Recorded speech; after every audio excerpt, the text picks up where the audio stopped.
Here at Three Floyds, you might notice that while it's small for a brewery, it's way too big for your kitchen. Can you make good beer at home? Absolutely.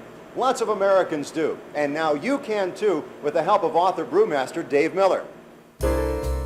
We talked to Dave at All Seasons Garden and Brewing Supply Company in Nashville, and he said there are a whole lot more home brewers than you might think. The American Homebrewers Association best estimate is that about 2.5 million people in this country have at one time or another made at least one batch of homebrew. Dave, a former English teacher, has written 5 books on making beer, including his Home Brewing Guide and Brewing the World's Great Beers.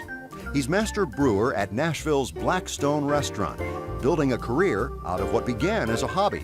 I started homebrewing in 1975. In 1981, I won Home Brewer of the Year, which means that my Pilsner was judged best of show at the National Homebrew Competition in Colorado.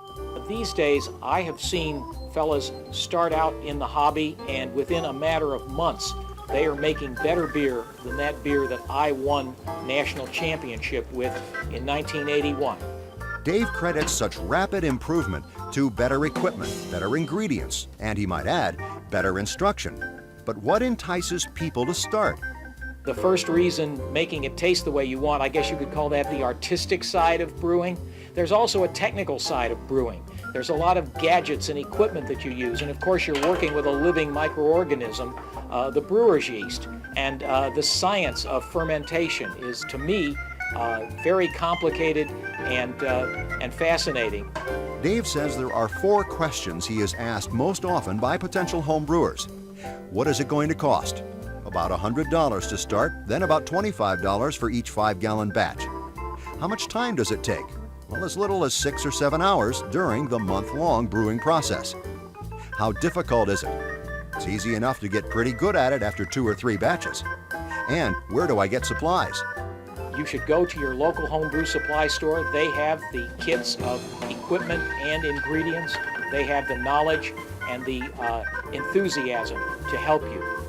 If you live too far from a whole local homebrew supply shop, you can explore the internet, and all the ingredients and equipment can be purchased by mail order.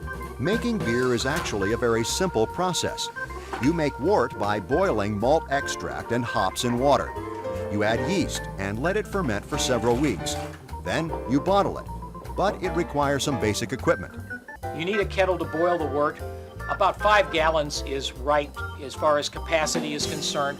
This stainless steel kettle, which is very nice, costs about $40. The basic equipment kit is usually something of this nature. Includes a couple of plastic buckets. One is used for the fermentation and the other is used for bottling the beer. Also includes the small specialty items that you need for various brewing purposes. For example, this spigot, which attaches to the bottling bucket and allows you to control the flow of beer during the bottling operation. Also this hydrometer, which measures the sugar content of the beer during the fermentation. One very important item is your bottle capper, which is used, of course, to crimp the caps on the bottles. The whole kit typically will cost around $60, depending on what items are included. I would recommend adding to your basic equipment kit a glass carboy like this, which allows you to do your fermentation in 2 stages.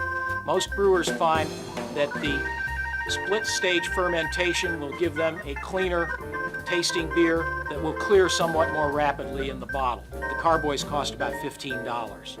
And the last item that you need, which is normally not included in the kit, would be your bottles. These are available in different sizes, brand new. Most homebrew supply stores will carry the bottles.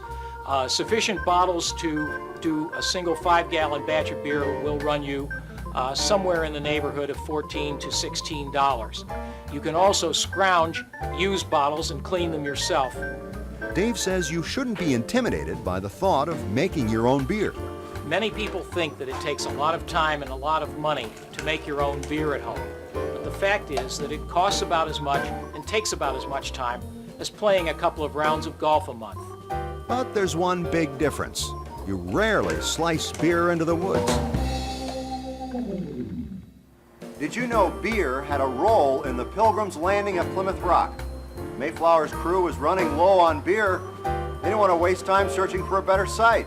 Hey, Nigel, let's pull in here for a cold one. Hey, it's history. Here's some more with this week's Beer Nuts.